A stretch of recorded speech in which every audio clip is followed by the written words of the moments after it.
지난주에 이어서 우리가 베드로후서 2장, 베드로후서 3장 18절 말씀 함께 먼저 읽겠습니다.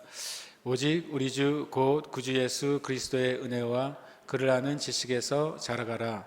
영광이 이제와 영원한 날까지 그에게 있을지어다. 아멘. 우리가 지난주에 신앙성장의 길 중에서 이 말씀을 한 번 더 많이 묵상하는 시간을 가졌습니다. 오직이라고 말씀하셨어요.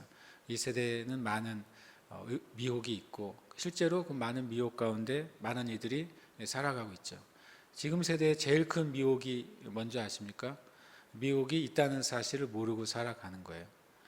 최고로 성공하는 미혹은 뭐냐면, 다른 사람을 가장 잘 속이는 속임은 뭐냐면, 그 사람이 속는다는 사실을 알지 못하게 속이는 거예요. 이 세대의 미혹은 진짜 우리의 영이나 우리의 삶을 망치고 있는 진짜 속임은 사람들이 몰라요. 그래서 그냥 만약에 보이스피싱으로 돈을 잃어버린 거 정말 크게 속는 거잖아요. 그런 건 정말 굉장히 안타깝기도 하지만 그런 속임들은 눈에 보이죠. 그래서 그것 때문에 사람들이 울기도 하고 땅을 치기도 하고 후회하기도 하는데, 진짜 큰 미혹과 속임은 깨닫지 못한 상태로 죽어가는 거예요. 깨닫지 못한 상태로 계속 망해가는 것이죠. 깨닫지 못한 상태로 약해지는 거예요. 바로 그것이 진짜 미혹입니다. 이 미혹 가운데 우리가 그것을 뛰어넘는 길은 우리가 자라가는 것이라고 말씀을 드렸어요. 싸우는 것이 아니라, 투쟁이 아니라 자라가는 것이죠. 예수 그리스도를 아는, 그 예수 그리스도 안에 있는 은혜와 그분 안에 있는 놀라운 구원의 지식을 알아가는 것, 그것을 통해 자라가는 것이 그 모든 미혹을 이기고 승리하는 길이다 라는 말씀을 지난주에 드렸습니다. 그런데 그 승리하기 위해서는 우리가 우리의 영적인 성장을, 신앙 성장을 방해하는 것들 먼저 떨쳐버려야 하면 된다. 하나님은 이 땅의 교회와 성도들이 정말 성장하기를 원하시는 분이시죠. 그런데 우리 안에 그것을 방해하는 요소가 제거되지 않고서는 하나님이 아무리 좋은 것을 우리에게 허락하셔도 실제로 우리가 잘하지 못하는 거예요. 하나님이 무엇인가 우리에게 축복해 주시지 않으셔서 우리가 축복이 없는 것이 아닙니다. 왜냐하면 마치 하나님은 이미 예수 그리스도를 통해서 우리의 모든 죄를 용서해 주셨잖아요. 그래서 로마서에 보면 너희에게 화평케 하는 그런 직업을 주셨다고 그랬어요. 화평케 하는 잡이죠. 모든 그리스도인에게는 하나님과 우리가 화평하게 되었다라는 사실을 말하는 그런 사명을 갖게 된 거예요. 그런데 많은 사람들이 다 주님의 구원에 들어오지 못하는 이유는 그들이 그것을 받아들이지 않기 때문인 것이죠. 그리고 그들 안에 하나님의 그 화평케 하시는 그 은혜와 구원의 은혜를 받을 수 없는 상태가 되어 있기 때문이에요. 마찬가지로 신앙 성장도 마찬가지입니다. 때로는 하나님 우리에게, 어떤 사람에게만 신앙 성장을 위한 은혜를 많이 주신 것 같을 때가 있어요. 그러나 절대로 그렇지 않습니다. 하나님은 모든 사람에게 합당하게 은혜를 주신다고 말씀하셨어요. 그 말은 뭐냐면, 저와 여러분 말씀 가운데, 말씀이 사실이라면 저와 여러분 개개인에게 신앙이 성장할 수 있는 은혜를 주셨다는 거예요. 그런데 성장하지 만약에 못한 요소가 나에게 있다면 내 안에 무엇인가가 제거되지 않았기 때문에 그것이 우리 하나님이 주신 은혜를 방해하고 있다는 거죠. 지난주에 5가지를 나눴어요. 첫 번째로는 경박감이죠. 세상 안에 있는 아주 가벼운 것들이에요. 모든 삶이 되게 가볍게 그냥 흘러 지나갑니다. 심지어는 이런 표현이 생겼잖아요. 별로 안 좋은 단어인데 누군가가 말을 하면 굉장히 진지하게 얘기하고, 그리고 아주 그냥 그렇게 심각하게 얘기하면 진지충이라고 그러잖아요. 쟤는 진지충이야. 참 나쁜 말인데, 진지하다는 것은 좋은 말인데 그것을 아주 사람들이 굉장히 비하하는 삶의 모습이 되어버렸어요.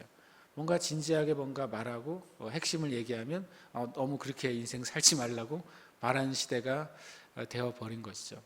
그리고 또 방탕함이 우리의 신앙 성장을 방해하는 아주 심각한 요소라는 말씀을 드렸습니다. 이 방탕함이 바로 질서 없이 태만하고 부주의하게 단정하지 못한 삶을 살아가는 것이 방탕함이라고 그랬고, 이것은 이 땅에 있는 하나님을 섬기는 사역자들로부터 많은 방탕함이 있고, 그리고 생각의 방탕함, 또 우리 삶의 방탕함이 가득하다고 말씀을 드렸어요. 그리고 또 습관의 방탕함이 있다고 말씀을 드렸습니다. 저 여러분 이것으로부터 벗어나시기를 축복합니다. 그다음에 게으름이 있습니다. 게으름은 바로 다른 것이 아니라 육신이 지배하는 삶이라고 그랬어요. 무엇을 아침 일찍 일어나느냐 늦게 일어나느냐 이런 차원이 아니라 육신의 요구가 나를 지배하는 삶이 바로 게으름이고, 게으름은 반드시 음란함과 음행으로 흘러가게 된다는 말씀을 드렸습니다.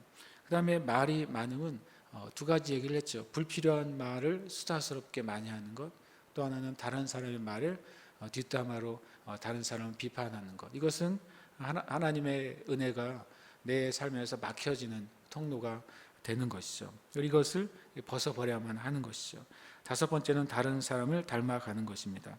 바로 우리가 하나님을 닮아가고 특별히 우리의 모델이신 예수 그리스도를 닮아가야지, 심지어는 아무리 위대한 사람이라도 다른 사람을 닮아가는 것이 우리의 인생의 목표가 될 때 그것은 가득 채워둬도 부족한 것이죠.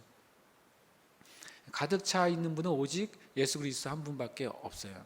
가득 차 있는 분을 닮아가야지, 아무리 그 대상을 2배를 달성할지라도 가득 찰 수 없는 사람을 닮아갈 필요는 없는 것이죠.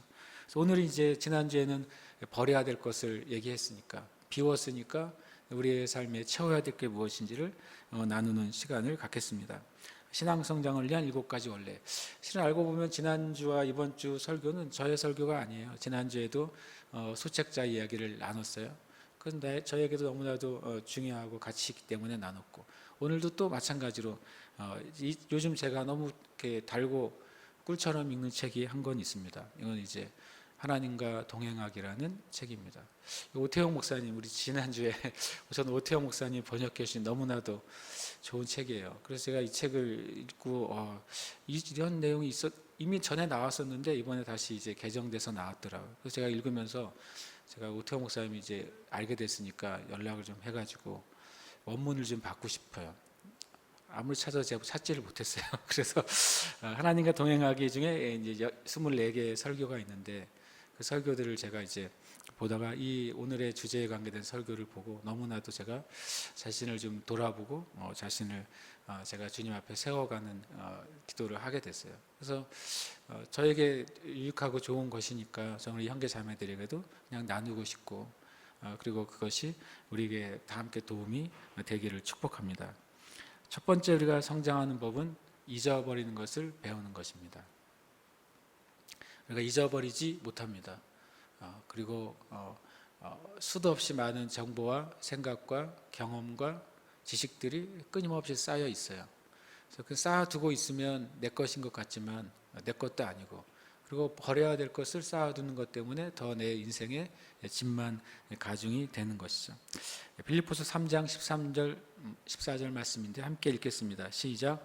형제들아, 나는 아직 내가 잡은 줄로 여기지 아니하고 오직 한 일, 즉 뒤에 있는 것을 잊어버리고 앞에 있는 것을 잡으려고 표대를 향하여 그리스도 예수 안에서 하나님이 위에서 부르신 부름의 상을 위하여 달려가노라. 아멘. 뒤에 있는 것을 잊어버리고입니다.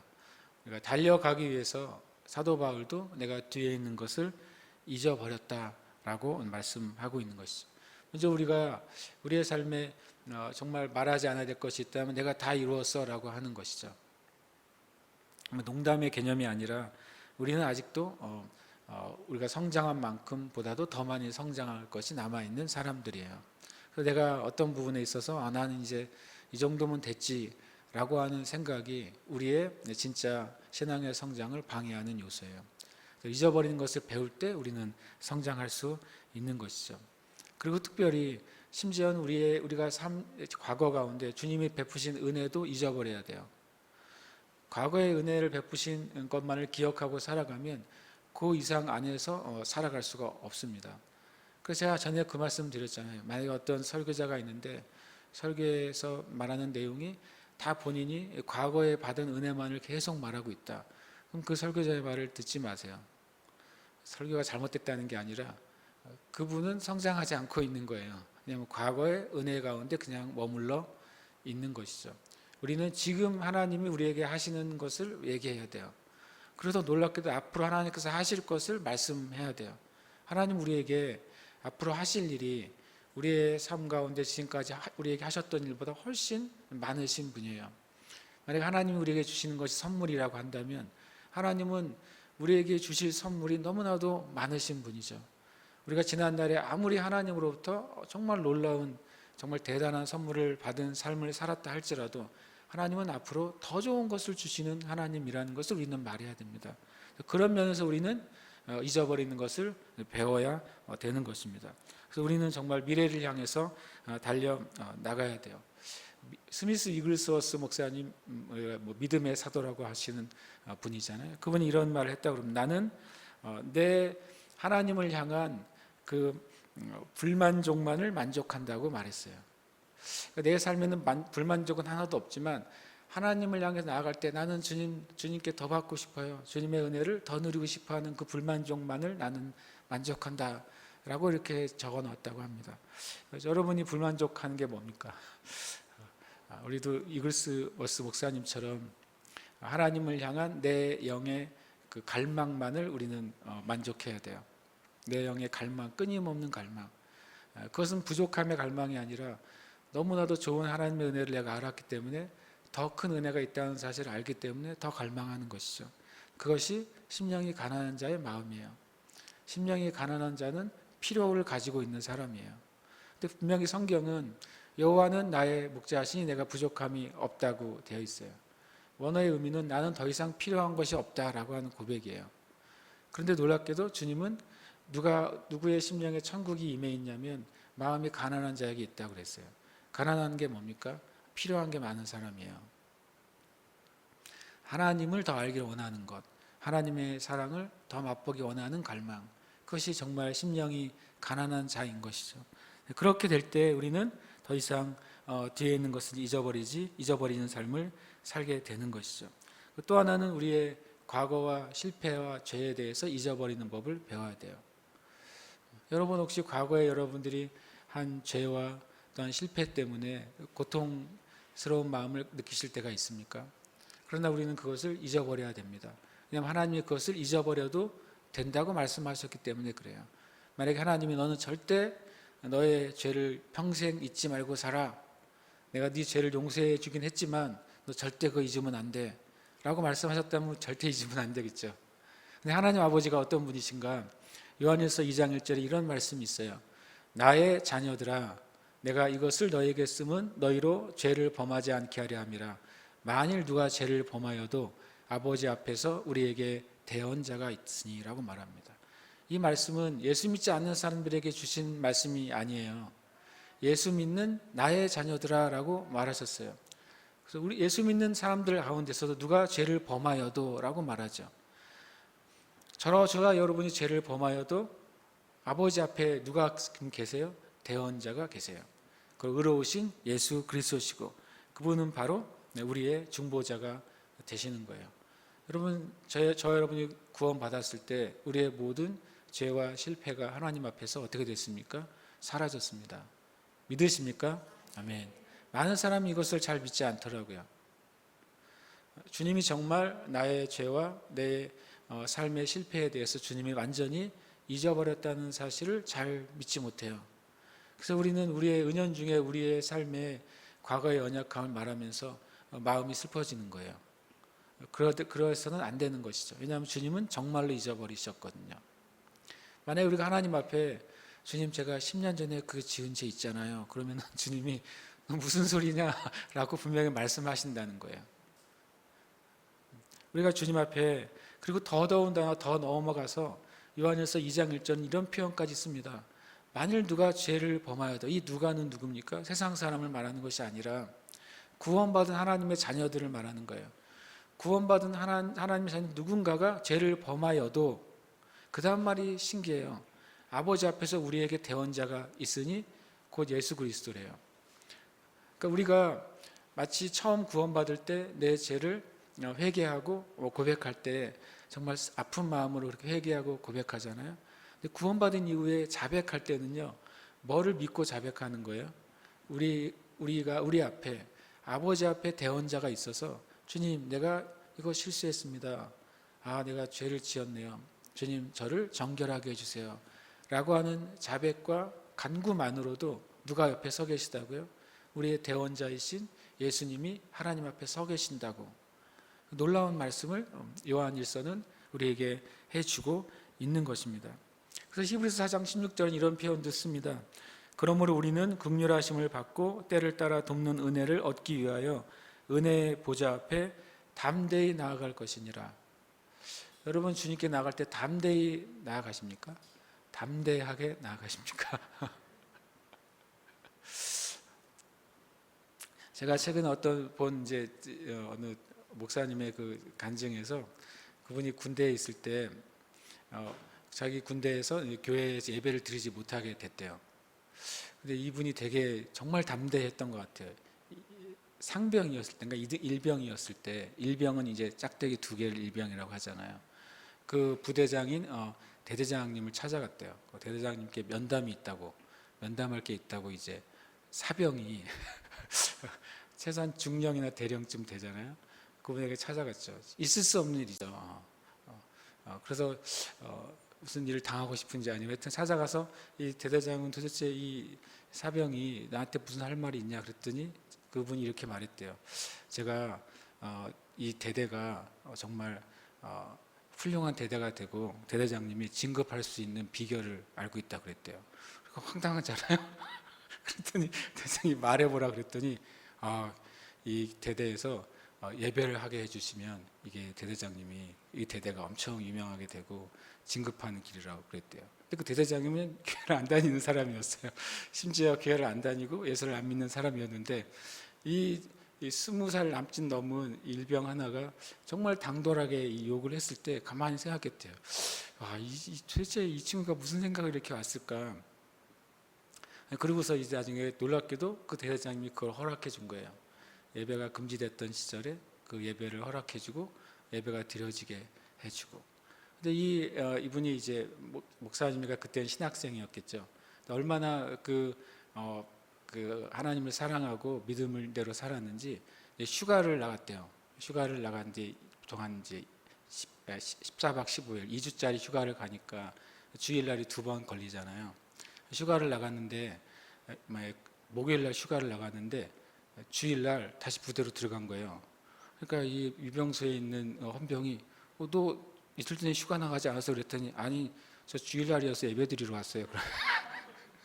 그래서 그 부대에서 부대 창설 이후에 휴가 나는 병사가 주일날이라고 교회 나온다고 주일날 온 사람이 최초인 거죠.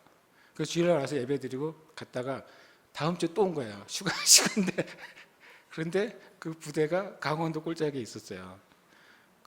반나절 이상 가야 되는 것이죠. 새벽에 일어나서 가야 아침 예배를 드릴 수 있는.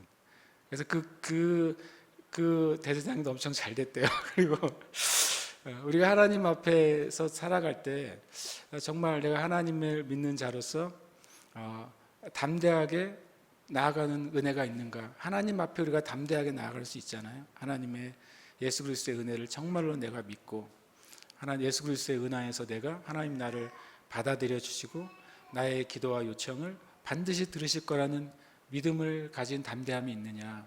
이상하게 우리는 주님께 나아갈 때 기가 죽어서 나가는 것 같아요. 뭔가 이렇게 우리가 그러잖아요. 옛날에 선생님한테 잘못한 거 가지고 나아가면 어떻게 맞을까 아니면 무슨 소리를 들을까 기가 팍 죽어서 선생님께 가잖아요. 마치 그것처럼 하나님께 나아가는 우리의 모습을 종종 보는 것이죠.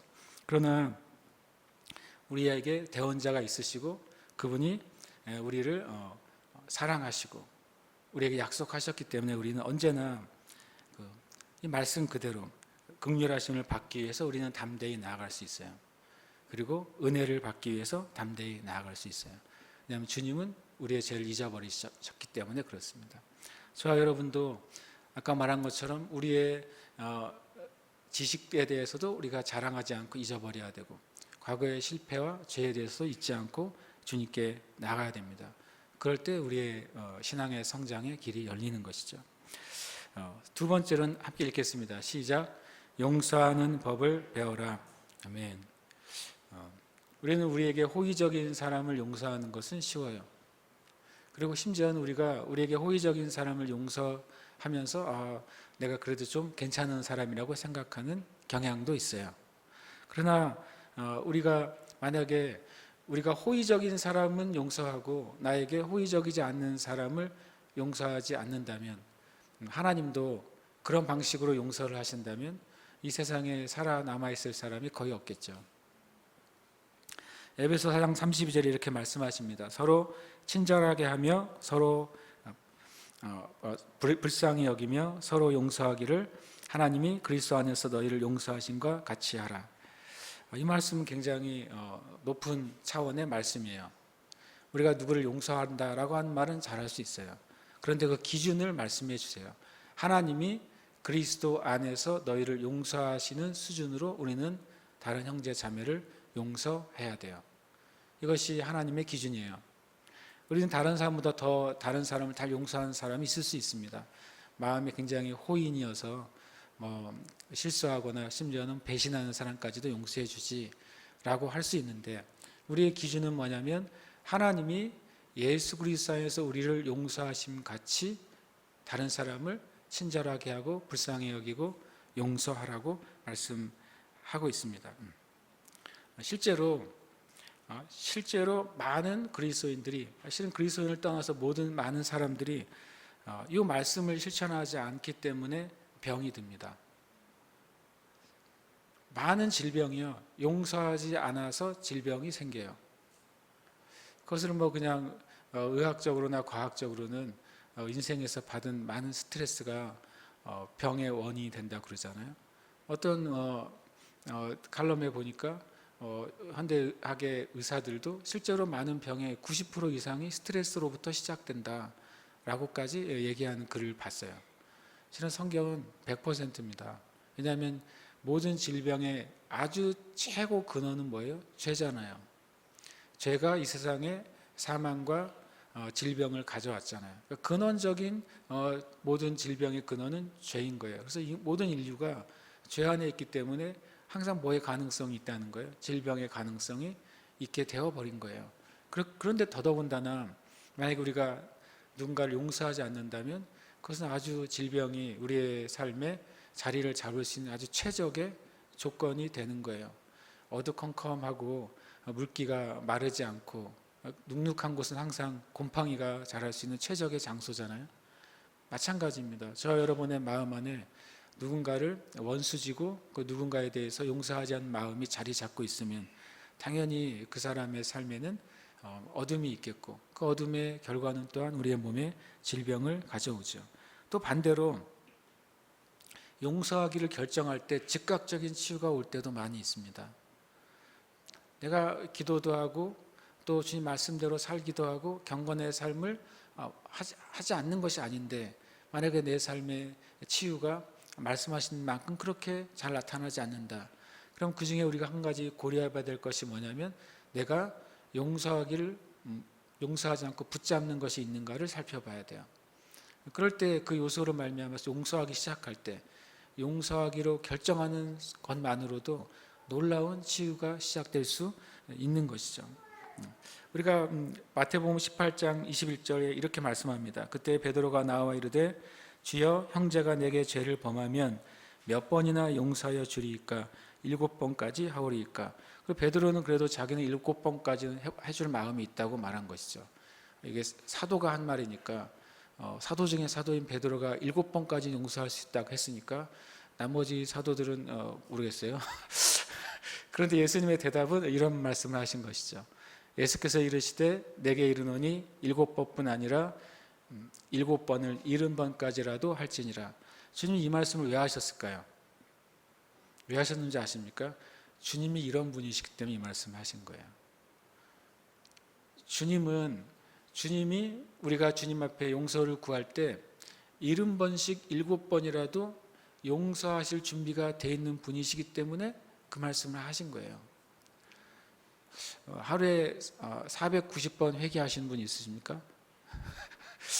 그걸 세기도 좀 힘들겠네요. 제가 보기에. 예수님이 어떤 분인지를 우리가 진짜로 알고 있느냐 하는 거예요.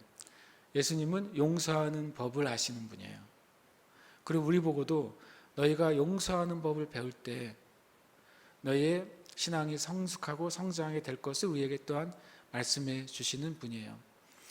용서만큼 실은 쉬운 것 같지만 어려운 게 없잖아요. 왜냐하면 그 마음 속에 있는 마치 걸려있는 고리와 같아요. 고리가 걸려있는 것은 당길수록 더 고리의 힘이 더 세지잖아요. 고리가 걸려있는 건 어떻게 해야 됩니까? 힘을 풀고 그 고리를 내가 풀어야 되는 거예요. 누군가를 용서하려면 내가 가지고 있는 힘을 풀어야 돼요. 그리고 실제로 그것을 결정해야 되는 거예요. 자동으로 풀어지지 않습니다. 어떤 분이 이렇게 말하더라고요. 내가 은혜 안에 깊이 들어가면 다른 사람을 용서하게 될 거예요. 맞는 말이지만 그러나 그것은 자동으로 일어나는 일이 아니에요. 우리가 결정해야 돼요. 주님, 제가 저 형제와 자매를, 주님, 나의 부모님을, 나의 자녀들을, 저 목사를 용서하기로 결정합니다고 고백해야 돼요. 그렇게 풀어야 돼요. 풀기 전까지는 용서가 시작되지 않는 것입니다. 용서하는 법을 배울 때 우리는 정말로 우리의 신앙이 성장하는 것을 급속하게 배우게 될 것입니다. 아예 용서하는 그 상태까지 가지 않으려면 더 빠른 방법이 한 가지 있긴 합니다. 제가 사용하는 방법인데 상처받지 않기로 결정하는 거예요. 상처받지 않으면 누구를 미워하고 용서할 일도 별로 없고, 그러니까 저의 방법은 일단은 1차 방어선은 상처받지 않기로 결정한다. 근데 그런데도 가끔 상처가 되면 그 다음에 두 번째 키가 있죠. 용서하기로 결정하면 되는 것이죠. 근데 기준은 뭡니까? 하나님 아버지께서 그리스도 안에서 나를 용서하신 것 같이요. 여러분은 엄청 깨끗하고 정결하신가요? 저는 그렇지 못합니다. 하나님 은혜가 아니면 저는 깨끗하거나 정결한 것을 가질 수 있는 사람이 아니에요. 그러나 저는 지금 예수 그리스도 안에서 나는 깨끗하고 정결하다고 고백합니다. 나의 나됨이 아니라 예수 그리스도 때문에 제가 깨끗한 것이죠. 예수 그리스도의 은혜 때문에 내가 정결한 거예요. 똑같이 우리가 다른 사람을 주님의 기준으로 우리는 용서할 수 있는 것이죠. 저 여러분이 용서하는 법을 배울 때 엄청난 신앙의 성장을 우리가 보게 될 것입니다. 그 다음에는 기도하는 법을 배우는 것이죠. 우리 기도하죠. 기도함에도 불구하고 때로는 과연 성경적인 기도가 무엇일까? 이것에 대해서 우리 마음에 명확한 답이 없을 때가 있어요. 이 문제에 대해서는 성경적으로 어떻게 기도해야 될까? 이 문제가 풀어지려면 내 마음에 있는 이 갈망이 해결되고 해소되려면 어떻게 하면 될까?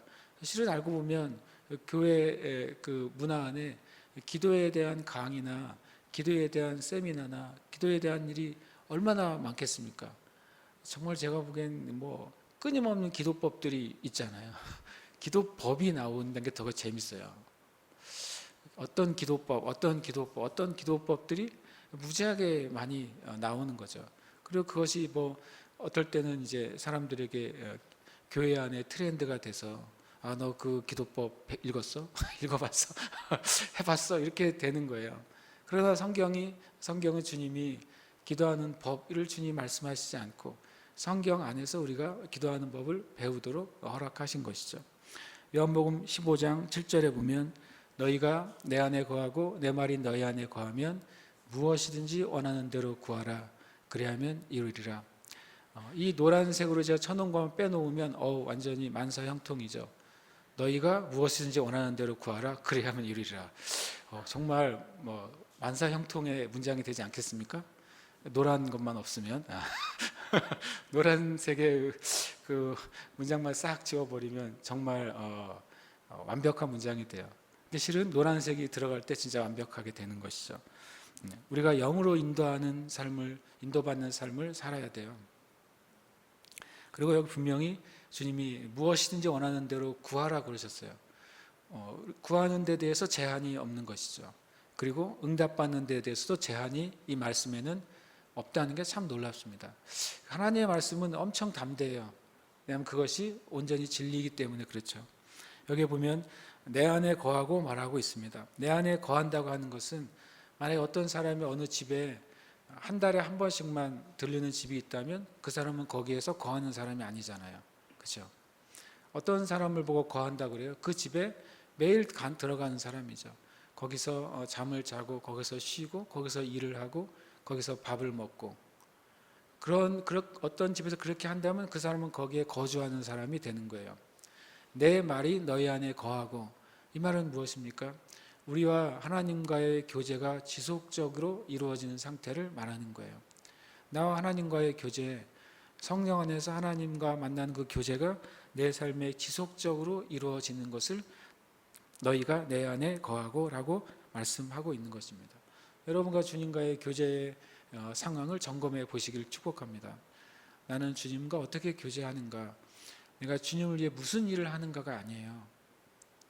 주님을 위한 일은요, 그 교제의 결과로 나와야 돼요. 어떤 사람은 주님을 위해서 일하는 것을 주님과 교제하는 거라고 생각하는 경우가 있어요. 그런 게 무엇입니까? 이게 워커홀릭이죠. 교회 안에 일 중독자들입니다. 교회 안에 일 중독자들은 뭔가 내가 일을 해야 하나님과 나하고 관계성이 끊어지지 않는다고 생각하는 거예요. 하나님 아버지가 그런 분이 아니십니다. 그런 분이 아니세요. 그럼 하나님 아버지께서 이 사도 바울을 부르신 다음에 10년간 내버려 두실 리가 없어요. 좀 더 주님과 이 사도 바울이 25년 사역한 것으로도 세상이 다 뒤집어졌는데, 그 다소에 가기 전에 아니다, 넌 다소에 갈 것이 아니다, 지금부터 다메섹부터 시작했으면 세상이 두 번 뒤집어졌죠. 다소에서, 아라비아에서 3년, 다소에서 많은 시간 동안 그냥 홀로 있는데 하나님이 찾아가지 않으셨어요. 그러니까 하나님을 참 그런 면에서 오해할 때가 너무나도 많다고 제가 느꼈어요. 너무나도 많아요. 우리는 어떨 때는 한 달 정도, 1년 정도 주님과 교제하는 삶을 사는 게 세상에서 제일 어려워요. 제일 어려운 일이에요. 좀 미안하지만 한 10년 정도 주님과 교제하는 삶을 주님 부르시면 그거는 차라리 이민을 가고 싶을 거예요. 주님과 지속적으로 만나는 만남의 삶이 엄청난 그 능력의 근원이 되는 거예요. 그걸 우리가 잘 모를 때가 있습니다. 그리고 내 말이 너희 안에 거하면이라고 말합니다. 하나님의 말씀이 내 마음에 담겨져 있는 거예요. 그리고 그 담겨져 있는 말씀이 실제로 살아 있어야 하는 것이죠. 살아 있다고 하는 게 뭡니까? 담겨져 있다고 하는 것은 내가 말씀을 실제로 읽고 묵상하기 때문에 담겨지게 되죠. 살아있다는 건 무엇입니까? 내가 읽고 묵상한 말씀을 내가 믿고 있는 상태여야 돼요. 내가 믿을 때만 그 말씀이 살아있는 거예요. 지식으로 알고 있을 때 그 말씀이 살아있지 않습니다. 이 말씀이 정말 믿어질 때, 그때 내 말씀이 내 안에 살아서 있는 것이죠. 내가 하나님과 계속 교제하고 내 안에 말씀이 살아서 있을 때, 그때 주님께 구하면요, 그것은 그냥 온전히 다 응답된다고 예수님께서 말씀하셨어요. 아까 용서하는 법을 얘기할 때 예수님이 70번씩 7번이라도 용서해라, 왜 그러셨다고 그랬어요? 주님이 그렇게 하시는 분이시니까. 그럼 주님은 하나님께 모든 것을 구해서 받으셨습니까? 받으셨죠. 그럼 주님이 어떤 상태로 살아가신 것이죠? 주님은 하나님과의 관계에 있어서 하나님 안에 거하셨어요. 하나님과 계속적인 지속적인 교제 가운데 거하셨어요. 그리고 하나님의 말씀, 하나님의 뜻을 늘 그 마음에 품고 있으셨어요. 그래서 예수님께서 구하는 것은 다 받으셨어요. 주님이 나사로를 살리시기 전에 이런 말씀하셨어요. 내가 아버지께 감사합니다. 하나님은 내 말을 들으시는 것 때문에 내가 감사합니다. 이렇게 하나님께 기도하세요. 그 다음에 나사로야 나오라 라고 선포하시죠. 이미 예수님께서는 하나님 안에서, 하나님 아버지께서 예수님이 무엇이든지 원하는 대로 하나님 아버지께서 이루실 것을 아셨다는 거예요. 주님이 그렇게 사셨기 때문에. 그렇게 사셨던 주님이 우리에게 말씀하시는 것이죠.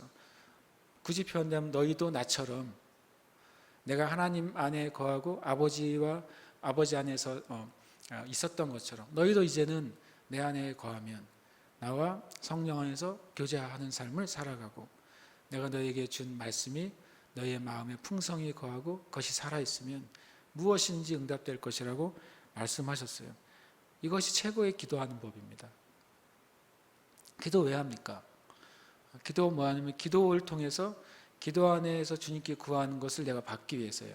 받는다는 표현을 잘못 이해하면 뭔가 계속 뭔가 성취하기 위해서가 아니죠. 근데 우리 기도 가운데 뭐가 있겠어요? 주님, 제가 주님을 더 알기를 원합니다. 우리는 그것을 받는 거예요. 주님의 뜻과 주님의 계획과 주님의 마음을 알기를 원합니다.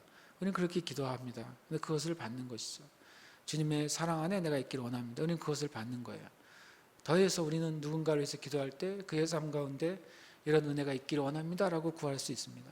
나의 삶 가운데 이 문제가 해결되기를 원합니다 라고 구할 수 있어요. 그것이 다 바로 최고의 기도하는 법이죠. 그것을 받으면 되는 거예요. 심지어는 용서도 기도에 받는 것 아닙니까? 내가 만약에 주님께 회개를 하면서 이 약속을 믿지 않는다면 주님이 나를 용서해 주셨는지 불확실한 상태에서 내가 기도를 마친다면 나는 받지 못하고 기도를 마치는 것이죠. 여러분, 우리는 이 최고의 기도하는 법을 배워야 돼요. 배우시길 축복합니다. 배우려면 말씀이 여러분 안에 거해야 되고 여러분이 주님과 계속 교제하는 삶을 살아야 되는 것이죠. 신명기 1장 33절, 이 말씀은 제가 2주 전에 이제 우리가 2주 전이 아니죠, 3주 전이라고 해야 되나요? 우리 임원회를 할 때 교회를 좀 내년에 옮기자라고 하는 이야기를 말씀을 드렸어요.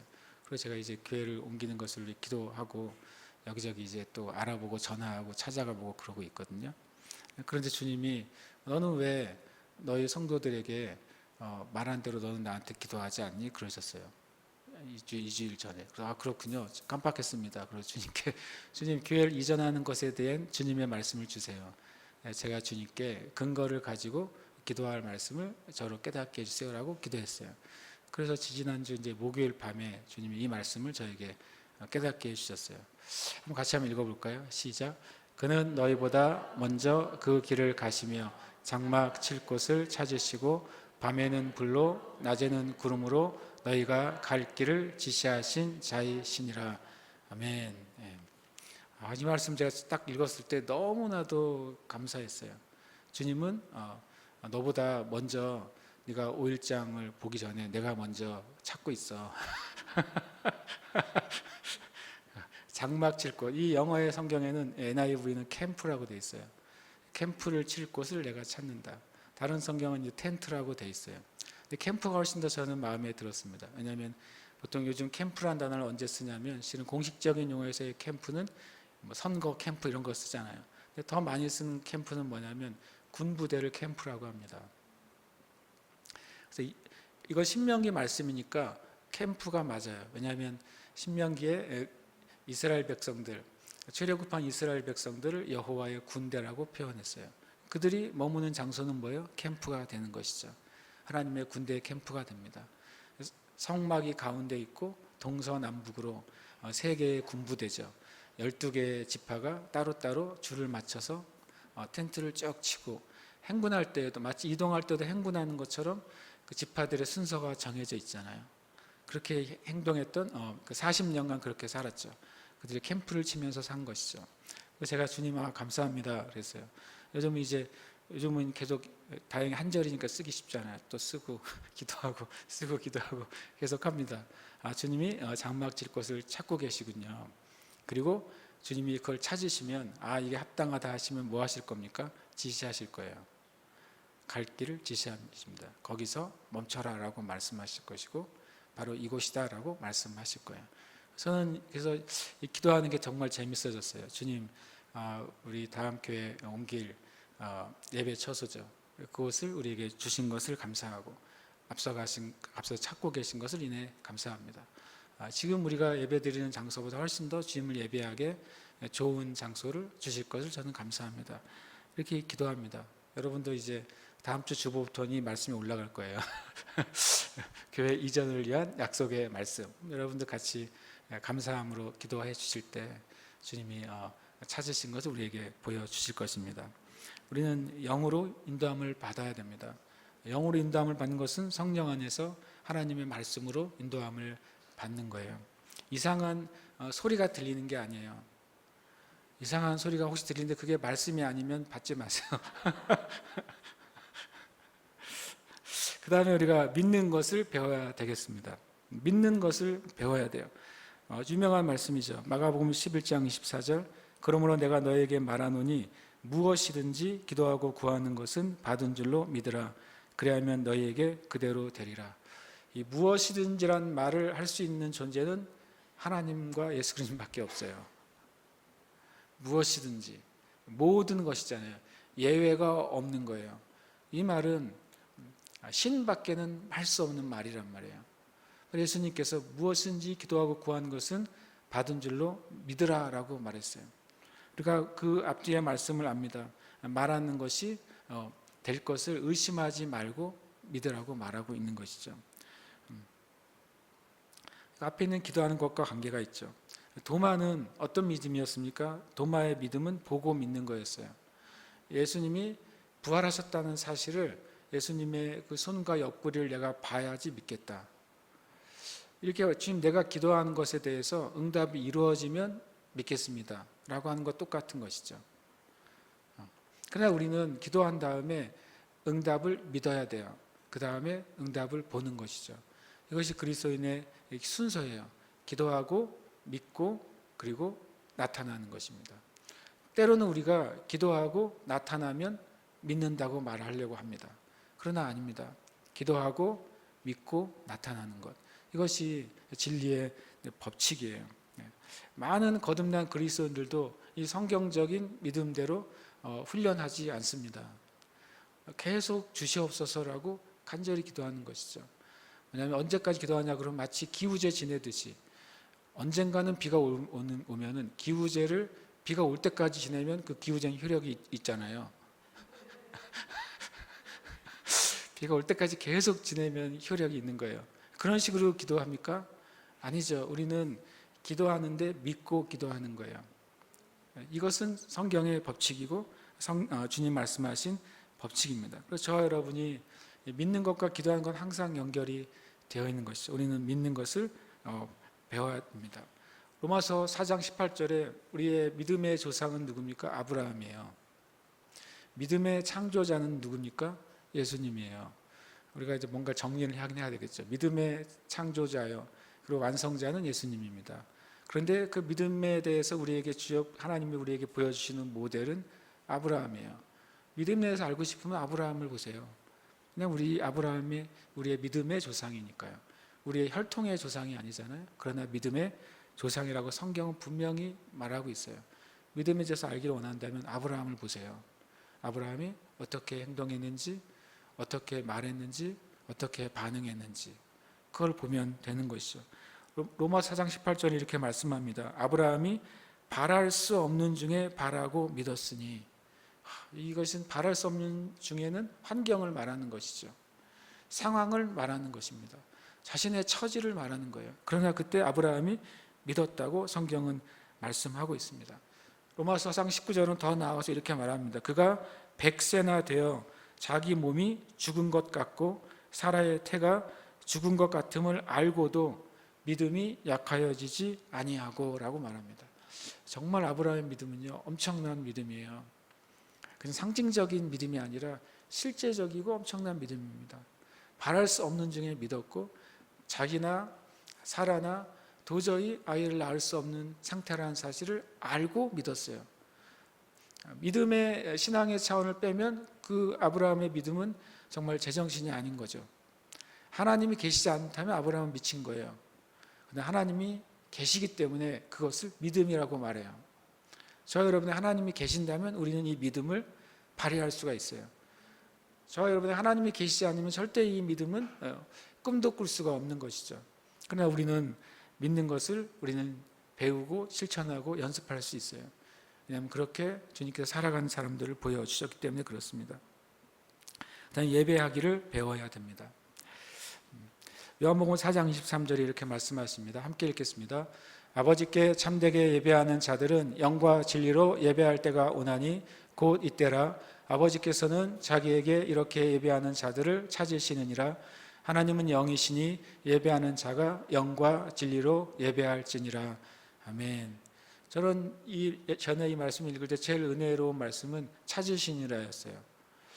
하나님이 굳이 뭐가 아쉬워서 그렇게 찾으실까 제가 생각을 해봤었거든요. 그런데 찾으시고 기다리시고 그것을 바라신다는 거예요. 하나님 뭔가 부족해서가 아니라 그 예배하는 자들에게 부으실 은혜를 주님은 가지고 계세요. 예배하는 자들에게 응답하실 준비를 항상 하고 계세요. 그래서 그 사람들을 찾으시는 거죠. 일요일 날 아침 11시에 기다리실까요? 일요일 날 아침 11시에 주님의 예배하는 자들 찾으실까요? 아니잖아요. 하나님은 매 순간 어느 때든지 영과 진리로 예배하는 사람을 기다리시고 찾으시고 준비가 되어 있으신 거예요. 건물은 성전이 아닙니다. 우리가 이제 교회를 얘기할 때 우리 성전 얘기하는 거 뭐 자체가 뭐 죄나 불법은 아니겠지만 온전한 말은 아니에요. 성경적으로만 보겠습니다. 성경적으로 성전은 어디에 있습니까? 예루살렘에 있습니다. 근데 신기하게도 예루살렘에 지금 성전이 없죠. 정확히 말하면 이 세상에는 건물로 되어진 성전은 없습니다. 없어요. 아무리 우리가 큰 예배당을 만들어 놓고 이곳은 살아계신 하나님의 성전이요 머릿돌을 적어놔도 그건 성전이 아니에요. 제 말을 동의를 안 하시는 분이 있을지도 모르겠지만 성경은 절대로 성전이 아니라고 말했습니다. 이렇게 주장하다가 돌아가신 분이 있어요. 누구죠? 스데반 집사님이에요. 스데반이 왜 사람들에게 돌에 맞아서 순교를 당했습니까? 건물은 성전이 아니라고 말했다가 그렇게 됐어요. 성경을 읽어보시면 알 수 있어요. 스데반이 이런 선포를 했습니다. 하나님은 사람의 손으로 지은 집에 계시지 않는다. 이 말 때문에 유대인들이 이를 바득바득 갈고 돌을 들어서 스데반을 죽인 거예요. 좀 심하게 좀 더 나아가면 이 세상에 존재하는 어떤 교회도 성전이 아닙니다. 성전이 될 수도 없습니다. 그래서 우리가 이것을 알지 못하면 속을 때가 있어요. 예배 처소가 필요합니까? 당연히 필요하죠. 예배를 드리기 위한 장소, 양육하기 위한 장소, 성도의 교제를 위한 장소, 더 많은 사람들이 함께 할 수 있는 좋은 예배 처소는 여전히 앞으로도 계속 필요해요. 그러나 성전은 필요 없어요. 그것도 좀 도발적인 말이죠. 우리는 성전이 필요 없어요. 왜냐하면 고린도서 3장 16절에 말씀하셨기 때문에 그래요. 뭐라고 되어 있냐면 너희가 하나님의 성전인 것과 하나님의 성령이 너희 안에 거하시는 것을 알지 못하느냐. 누가 만약에 저한테 세상의 모든 교회가 성전이 아니라고요? 그러면 이제 저한테 누가 이제 컴플레인을 하면 저는 조용히 성경을 펴서, 예수님은 땅에다가 글씨 쓰셨지만 저는 조용히 성경을 펴가지고 고린도서 3장 16절을 펴서 손으로 계속 대고 있을 거예요.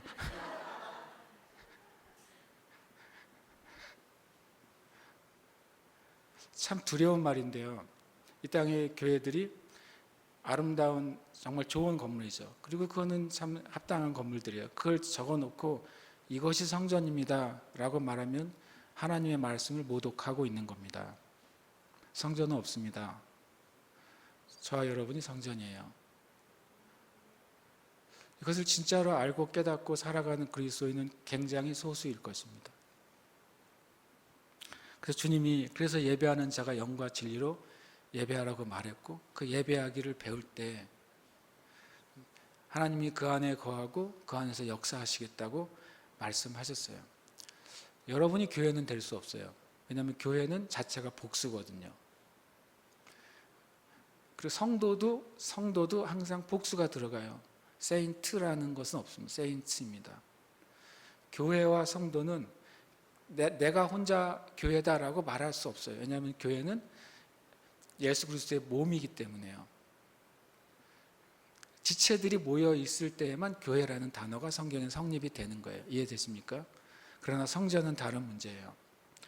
내가 사막 가운데 혼자 떨어져 있어도, 아무도 나를 돌보는 이가 없을지라도, 그리고 누구도 나와 관계하지 않을지라도, 심지어는 많은 그리스도인들이 감옥 가운데 갇혀 있을 때라도 거기에는 뭐가 있는 거예요? 성전이 있는 거예요.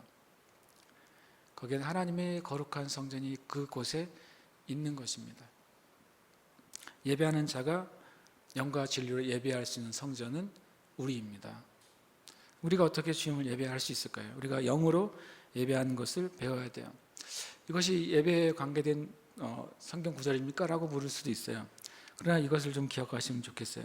고린도전서 14장 2절, 방언을 말하는 자는 하나님께 하지 아니하고 사람에게 하지 아니하고 하나님께 하나니 이는 알아듣는 자가 없고 영으로 비밀을 말하며. 여러분, 방언을 말하는 것은 하나님께 여러분이 대화하는 것입니다. 하나님이 우리가 거듭날 때 하나님과 교통할 수 있는 수단을 하나 주셨어요. 그것이 실은 방언이에요. 많은 교회 목회자들이나 신학자들이 이런 말을 합니다. 물론 이제 은사 자체를 부정할 수도 있지만, 또 하나는 오순절 날 일어났던 그 방언의 역사는 그냥 일시적인 것이었다고 말합니다. 성경에서 표적으로 주시는 것과 또 은사로 주시는 것이 다르다는 사실을 잘 구별하지 못하기 때문에 그렇습니다. 오순절날 120명의 문도에게 임했던 그 방언의 역사는 표적으로서의 방언입니다. 근데 고린도전서 12장에 나와 있는 그 많은 종류의 방언, 각종 방언을 말하는 것은 은사로서의 방언이에요. 그래서 저 여러분이 거듭날 때 우리가 성령으로 세례를 받고 방언을 하는 것은 은사가 아니에요. 우리는 성령님이 내 안에 거하시고 우리가 하나님과 연결된 것에 표적이 가지고 있는 것이죠. 제일 자연스러운 표적인 거예요. 마치 내가 대한민국 국민이라고 한다면 주민등록증이 있잖아요. 그게 내가 그냥 국민이라는 표시죠. 우리가 주님께 기도할 때 방언으로 기도하는 것은 아주 단순한 표시예요. 그런데 그것을 정말 주님과 교제에 좋은 통로로 사용하는 사람이 있고, 그 어떤 그냥 기도회 때나 뭔가 할 때만 사용하는 사람이 있는 거예요. 사도 바울은 내가 너희보다 방언을 많이 함으로 하나님께 감사한다고 그랬어요. 사도 바울은 절대 자기를 자랑하지 않거든요. 그런데 왜 내가 너희들보다 방언을 많이 해? 자랑의 말입니까? 그 말이 아니라 사도 바울은 매 순간 하나님과의 교제를 방언을 통해 이루어 갔음을 우리에게 말씀해 주고 있는 거예요. 여러분, 주님 앞에 주님께 예배하기를 배우는 삶 가운데 아주 중요한 좋은 통로는 방언의 삶을 사는 거예요. 걸어다니면서 방언하십시오. 그럴 때 방언 안에서 주님을 예배하게 돼요. 왜냐하면 여기에 이런 표현을 썼어요. 영으로 비밀을 말한대요. 이 말이 엄청 마음에 들어요. 내가 하나님께 방언할 때 내가 비밀을 말해요. 그것은 제 말이 아니라 성경의 말씀이잖아요. 우리는 주님과 비밀을 주고받을 수 있어요. 그리고 그 가운데 내가 알아야 되고 깨닫기를 원하는 것이 있다면 성령께서 내 안에 깨닫게 해주시죠.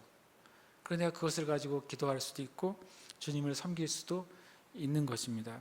전 여러분이 예배하기를 배우시길 축복해요. 예배는 노래가 아니에요. 노래 안에 예배가 있는 것이지 노래한다고 예배하는 것은 아니에요.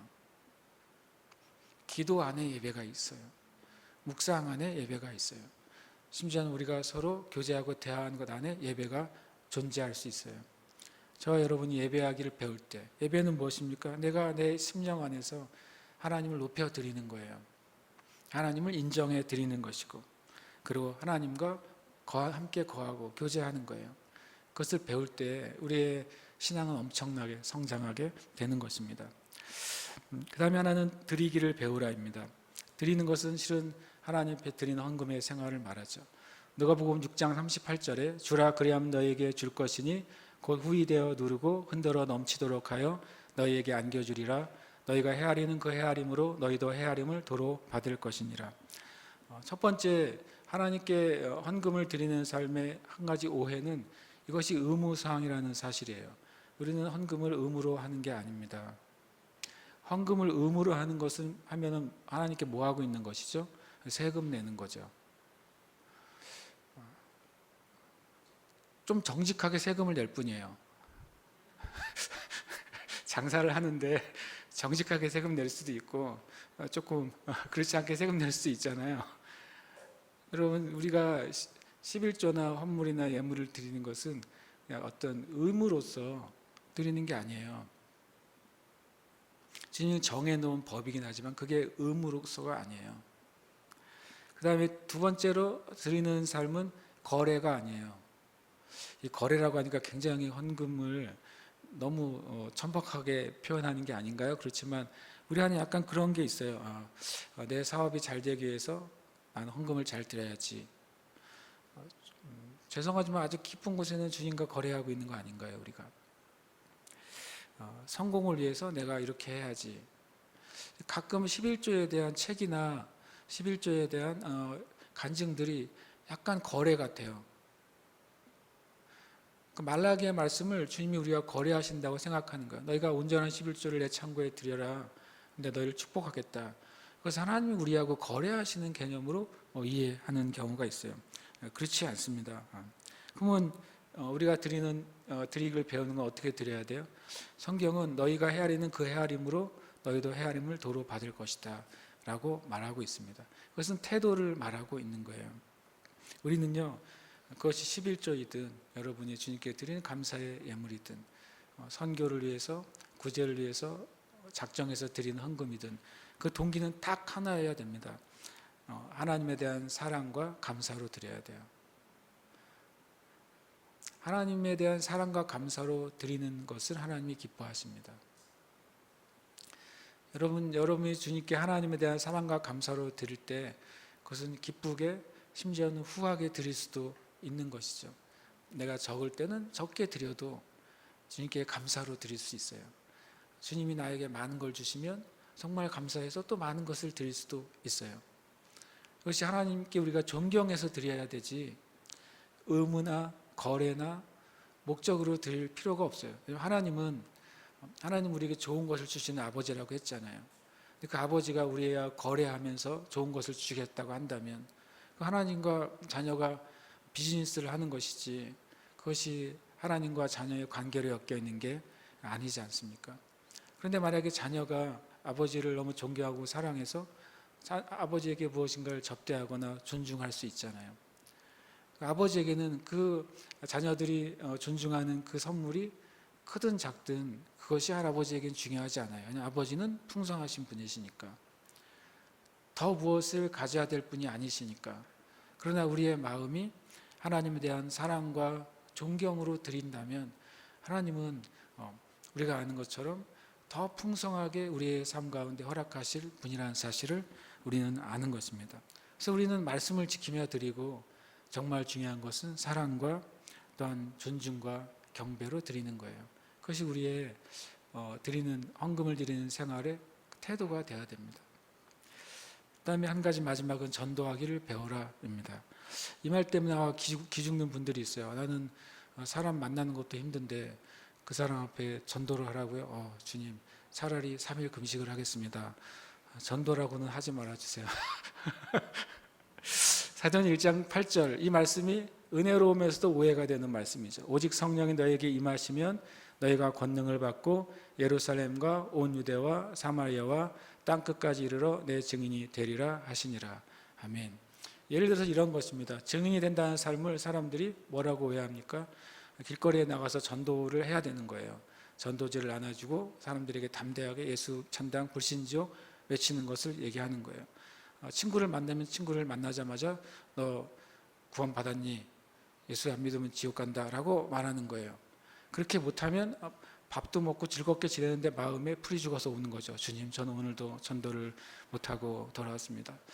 이렇게. 그럼 성경에는 사도들의 예를 볼까요? 사도들은 사도행전 때 날마다 뭐 했습니까? 날마다 성전에서 서로 먹고 서로 가르치고 그렇게 했어요. 예배하고. 그리고 그들이 어디 있든지 주님은 그리스도라고 말하기 시작했어요. 그래서 우리의 삶 가운데 증인이라는 삶에 대해서 조금 오해가 있는 것 같아요. 최고의 증인의 삶은 무엇이냐면요, 예수님을 위해 완전히 헌신된 삶을 사는 거예요. 이 말을 기억하시길 축복합니다. 최고의 증인된 삶은 내가 예수 그리스도를 위해서 예수님께 완전히 헌신된 삶을 사는 거예요. 그게 증인이에요. 그렇다고 나가서 하는 전도를 제가 작게 여기는 게 아니에요. 그런 건 안 해도 돼 라고 말하는 게 아니에요. 분명히 그런 삶을 살아야 됩니다. 그리고 주님 우리에게 그렇게 하라고 하실 때 순종해야 되는 것이죠. 어떤지 이게 좀 좋은 일인지 안 좋은 일인지 알 수 없지만 예를 하나 들면요. 코로나가 시작됐을 때 대한민국의 전세가 완전히 올스톱 했잖아요. 우리도 여기 예배당에 어떤 모일 수 없는 상태가 됐잖아요. 그래서 그때 이제 어떻게 할까 제가 고민하다가 일단 우리는 온라인 모임이 가능하니까 온라인으로 다 들어와서 예배합시다 했고, 최소한의 예배팀만 나와서 예배를 했죠. 감사하게 저희가 예배를 끊어지지는 않았잖아요. 저희가 이제 사는 이제 3층인데 앞에 아주 이성적인 한 집사님이 살고 계셨어요. 이성적이라 하면 굉장히 비판적인 모든 일에 이성적인 분이 계셨어요. 그분은 또 국적은 미국 시민권자이신데 미국에서 있다가 이제 오셨고 참 좋은 분이에요. 그런데 뭔가 불합리하고 잘못된 것을 가만히 있을 수가 없는 분인 거죠. 그래가지고 이제 뭐 여러분들이랑 이렇게 부딪히기도 하시더라고요. 근데 그분이 하는 말은 틀린 말이 아니에요, 제가 보기에는. 그래서 어쩌다가 제가 이제 그분의 집에 초대를 돼서 갔어요. 가가지고 한참 얘기를 하는데 이제 이분의 이제 어떤 사상적인 흐름이 어떤 건지 제가 좀 이해를 했죠. 그리고 저하고 뭐 다투진 않았지만 저도 제가 할 말을 했습니다. 그래서 제가 나중에 이분이 더 이상 나를 보지 않겠구나 싶었어요. 근데 그 다음에 만나 저를 되게 반갑게 맞아주시는 거예요. 그리고 계속 저랑 이제 짧은 시간이지만 계속 만날 때마다 인사하고 교제하고 그랬어요. 그분이 되게 불평 중에 하나가, 불평은 아니겠죠. 아니 왜 이렇게 사람들이 인사를 서로 안 하고 지냈냐는 거였어요. 다행히 제가 그분 만날 때마다 아주 안녕하십니까 인사를 열심히 한 상태였기 때문에 저를 좀 이렇게 거절하지 않으셨는데, 무슨 말 하고 싶냐면 코로나가 빵 터진 다음에 모든 사람들이 교회를 가지 않는데, 그때 이제 저는 이제 새벽에 나와서 예배를 드려야 되잖아요. 그런데 어느 한참 지난 다음에 이분이 이런 얘기를 하시는 거예요, 저한테. 아니 목사님은 이 코로나 중인데 매번 새벽마다 교회를 가시네요, 그러더라고요. 이분은 새벽 예배 드리는 분이 아닌데 저는 300이로 그분은 300이요 서로 마주보고 있는데 새벽마다 그걸 아는 거예요. 이분이 새벽 예배를 가셨구나 안 가셨구나. 내가 증인 얘기를 하려고 하는 거예요. 우리가 예수 믿으세요 뭐 하세요 라고 말하는 게 증인 맞죠. 근데 진짜 증인은 우리가 성령이 너에게 임하시면 너희가 권능을 받고, 이 권능을 우리가 은사와 능력만을 생각해요. 그 부분도 있어요. 진짜 권능은 뭐냐면 성령이 임하셔야 우리가 하나님의 말씀대로 살 수 있는 힘이 생기는 거예요. 성령이 임하셔야 정말 내 삶이 주님께 온전히 헌신된 삶을 살 수 있는 거예요. 그래서 초대교회 성도들의 삶이 칭찬을 받았다고 성경에 돼 있어요. 여러분 보시면 그것이 최고의 증인된 삶이에요. 우리가 예수 믿는 우리의 삶이 사람들이 볼 때 뭔가 다르게 보여야 돼요. 뭔가 저들의 삶에는 나에게 없는 것이 있다는 매력이 느껴져야 돼요. 왜 모든 사람들이 절망 가운데 있고 비판을 하고 그리고 바른 말 하는 것이 일상적일 때 누군가는 만약에 축복하고 누군가는 겸손하고 누군가는 포기하지 않고 누군가는 행복하다면 사람들은 그 사람을 보게 될 거예요. 아니 도대체 저 사람은 왜 저렇게 사느냐 하는 것이죠. 그리고 전도는 어떻게 해야 됩니까? 성령님의 인도하심을 받아서 해야 됩니다. 아까도 예언을 들었던 그 스미스 이글소스 목사님은 이렇게 주님께 기도했대요. 주님, 제가 하루에 한 명씩에게 하나님에 대해서 말할 수 있도록 해주세요. 그리고 점심을 먹은 다음에 그 사거리에 가서 모퉁이에 서 있었대요. 스미스 이글소스 목사님이. 그러면서 주님께 기도했대요. 주님, 제가 오늘 누구에게 복음을 전하면 좋겠습니까? 알려주세요. 그리고 계속 서 있는 거예요. 점심시간 내내요. 그러다 마음에 어떤 사람이 다가가면 그 사람에게 말을 걸고 그에게 복음을 전하게 되고, 그가 예수님을 믿었다 그래요. 누가 복음에 열려 있는지 누가 잘 알까요? 성령님이 아시죠. 누가 마음이 가난한지 성령님이 아시죠. 그럼 복음은 사람들에게 강요되어서는 안 됩니다. 매일 전도하는 분들이 들을 때는 굉장히 기분 나쁜 소리일 수 있어요. 성경은 복음을 강요한 적이 없어요. 복음은 전해져야 돼요. 전해진다는 게 뭡니까? 내가 주면 받아야 되는 것이죠. 그것이 전해지려면 어떻게 해야 됩니까? 이 땅의 교회와 성도들이 철저하게 성령님의 인도하심을 받아야 돼요. 그래서 우리는 주님께 물어야 돼요. 내 삶이 예수님이 살아계신 것을 증거하는 삶으로 사라질 때, 다시 말하면 내 삶이 온전히 예수님께 헌신한 삶을 살 때 우리는 성령님의 인도하심을 받아서 이 귀한 복음이 전달돼야 될 사람을 우리가 만나야 되는 거예요. 그럴 때 진짜 열매가 나타나는 것이죠. 우리가 전도하기를 배워야 돼요. 그래서 주님께 구하십시오. 여러분이 많은 사람을 만나지만 주님, 제가 누구에게 하나님에 대해서, 예수 그리스도의 사랑에 대해서 말하면 좋겠습니까? 누가 그 10년 가운데 지금 하나님을 만나야 될 때입니까? 저에게 가르쳐 주세요. 그리고 지혜를 주세요라고 주님께 기도하는 것이죠. 그것이 우리에게 엄청 중요한 그 전도의 역사를 보게 될 것입니다. 저도 한 2년 정도는 시청에서 지나가는 모든 사람들에게 설교를 했었죠. 아시지만 그 설교를 듣고 예수 믿는 사람 한 명도 없었어요. 그것도 기적이죠. 제가 보면 그것도 기적이에요. 그래서 제가 설교하는 동안에 우리 교회 성도들이 자꾸 늘어났어요. 그것도 기적이에요, 제가 보니까. 그리고 또 우리 한때 우리가 주일 예배 끝나면 모퉁이에 가서 우리 리더들이 가서 길거리에서 전도했잖아요. 현수막 놓고서 지나가는 사람에게 찬양하고 전도했습니다. 그 전도받고 교회 온 사람 아무도 또 없어요. 그것도 기적이죠. 근데 우리 교회는 주님이 계속 은혜를 베풀어 주셨어요. 그러니까 우리는 주님이 하라고 하실 때 할 수 있는 것을 하면 돼요. 그러니까 우리의 방법을 정말 내려놓고 하나님이 저보고 공항 앞에 가서 팻말 들고 서 있어라 그러면 왜 못하겠어요? 그 못할 이유가 뭐가 있겠어요? 최근에 서울에 있는 감사하게도 어떤 큰 대형교회 목사님이 한 2년 전에 설교 중에 차별금지법이 국회에 상정이 되면 제가 국회 앞에서 출근 때 1인 시하겠습니다라고 설교를 했고 저는 그 설교를 들었어요. 근데 지금 상정이 되니까 그분이 지금 국회 앞에서 매일 출근할 때 팻말 들고 서 있잖아요. 저는 그런 사람이 필요하다고 생각하는 거예요. 그게 전도예요. 성령님의 인도하심을 받아서 성령님 앞에 순종하는 것, 그것이 전도죠. 빌립이 전도할 때 어떻게 했습니까? 성령님 인도하심을 따라갔잖아요. 빌립이 있는 성에, 사마리아 성에 큰 부흥이 있었는데 주님이 너 가라 그러니까 엄청난 부흥이 있는데 놓고서 가잖아요.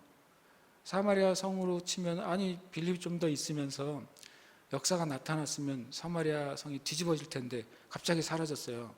어디로 갔어요? 광야로 갔어요. 딱 한 사람 만나려고. 성경에서 말씀하시는 전도를 우리는 알아야 돼요. 우리 방식의 전도가 아니라 성령님의 인도하심을 따라 우리는 말하고 또 전해야 돼요. 그 열매는 하나님이 주시는 것이죠. 할렐루야. 아멘. 우리가 기도하겠습니다. 제가 이제 기도하기 전에 이 고백하죠. 나는 그럼 그 다음 말 여러분 선포하는 겁니다.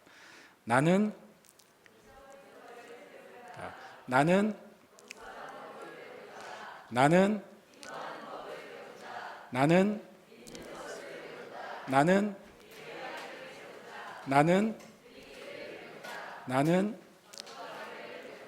아멘. 여러분 훌륭하시네요. 우리 지난주 걸 한번 해봅시다. 나는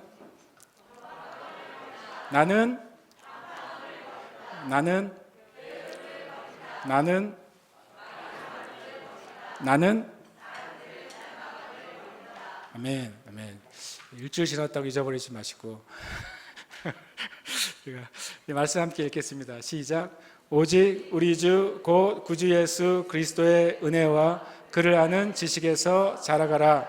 영광이 이제와 영원한 날까지 그에게 있을지어다. 아멘. 함께 선포하겠습니다. 시작. 나는 경박함과 방탕함과 게으름과 말이 많음과 사람들을 닮아감을 버린다. 고백합니다. 나는 잊어버리는 것과 용서하는 법과 기도하는 법과 믿는 것과 예배하기와 드리기와 전도하기를 배운다. 아멘. 우리가 자신의 이름을 넣어서 우리가 고백하고 선포하고 좀 이렇게 찬양하며 나가겠습니다. 함께 고백합니다. 고운령은 경박함과 방탕함과 게으름과 말이 많음과 사람들을 닮아감을 버린다. 고운령은 잊어버리는 것과 용서하는 법과 기도하는 법과 믿는 법과 예배하기와 드리기와 전도하기를 배운다. 아멘. 함께 찬양하겠습니다. 주의 말씀 따라서 살아가기 원하네. 세상의 소금 되어 주만 나타내리라. 주의 말씀 따라서 살아가기 원하네. 세상의 빛이 되어 예수만 높이리라. 하나님 나라 임하시오며 거룩한 뜻이 이루어지리라. 모든 어둠 이기었도다. 오 주님만 영광 받으소서. 하나님 나라 임하시오며 거룩한 뜻이 이루어지리라. 모든 어둠 이기었도다. 오 주님만 영광 받으소서. 함께 시간 기도하십시다. 주님, 나는 경박함과 방탕함과 게으름과 말이 많음과 사람들 닮아감을 버립니다. 나는 잊어버리는 것, 용서하는 것, 기도하는 것, 믿는 것, 예배하고 드리고 전도하는 것을 배우는 자입니다. 우리가 이 시간 믿음으로 고백하고 그것을 믿음 안에서 우리가 받도록 하겠습니다. 함께 기도하겠습니다. 하나님 아버지 감사합니다. 하나님 나의 삶 가운데 하나님 신앙의 성장과 성숙과 열매를 하나님 방해하는 모든 것들을 주님 내어 버립니다. 경박함과 방탕함과 게으름과 말이 많음과 사람들을 닮아가는 것을 주님 내어 버립니다. 대신 저의 삶 가운데 하나님 죄를 잊어버리고 하나님이 용서하신 것을 제가 받아들이는 법을 배우겠습니다. 하나님 제 삶 가운데 이전에 받은 은혜들을 내려놓고 더 큰 은혜를 사모하는 삶을 살겠습니다. 하나님 제 삶 가운데 예수님께서 나의 죄를 용서하시고 하나님께서 예수가 날 용서하신 것처럼 내가 용서하는 법을 배우고 훈련하겠습니다. 하나님 아버지 기도하는 것, 믿는 것을 훈련하겠습니다. 참으로 말씀 그대로를 믿고 말씀을 따라 기도하며 말씀 안에서 역사하는 것을 제가 믿고 고백하고 연습하겠습니다. 하나님 예배하는 것, 가운데 삶 가운데 성령 안에서 예배하며 주님을 구하고 바라는 은혜가 있게 하여 주시옵소서. 그리고 전도하는 것을 배우게 하여 주시옵소서. 하나님 아버지, 우리 자신이 성전이라는 사실, 그것과 정말 위대한 진리가 많이 없다는 사실을 깨닫게 해주시옵소서. 성령님이 내 안에 거하십니다. 내가 성전입니다. 사람의 손으로 지은 것이 하나님이 계시지 않습니다. 하나님은 우리의 심령에 계십니다. 하나님은 우리의 심령에 살아있는 하나님으로 계십니다. 우리가 교제하신 하나님으로 계십니다. 역사하신 하나님으로 계십니다. 주님 은혜 내려 주시옵소서. 주님 은혜 내려 주시옵소서. 은혜 내려 주시옵소서. 거룩한 영과 성령의 은혜 안으로 들어가게 하시고 정말 증인된 삶, 예수님께 온전히 헌신된 삶 살아가도록 역사하여 주시옵소서. 역사하여 주시옵소서. 역사하여 주시옵소서. 주님의 은혜가 오도록 바라보겠습니다. 역사하여 주시옵소서. 또 거룩하신 성령의 우리 가운데 임재하시고 하나님의 살아계심이 우리의 삶과 눈에 드러나도록 축복하여 주시옵소서. 하나님 아버지 감사합니다. 우리의 삶 자체가, 우리라는 존재 자체가 하나님의 영광을 드러내고 반영하는 삶으로 살게 하여 주시옵소서. 하나님, 우리가 하나님의 의가 되게 하려고 부르셨다고 말씀하셨습니다. 하나님은 우리를 하나님의 찬송이 되게 하려고 우리를 부르셨다고 말씀하셨습니다. 우리의 삶이 하나님이 의로우신 것이 무엇인지 보여주게 될 것입니다. 우리의 삶이 하나님이 얼마나 영광스러운 분이신지 보여주는 삶이 될 것입니다. 그렇게 온 교회와 성도들이 자라나고 열매 맺게 하여 주시옵소서. 그렇게 행하시는 주님을 찬양합니다. 살아계신 예수님 이름으로 기도합니다. 아멘.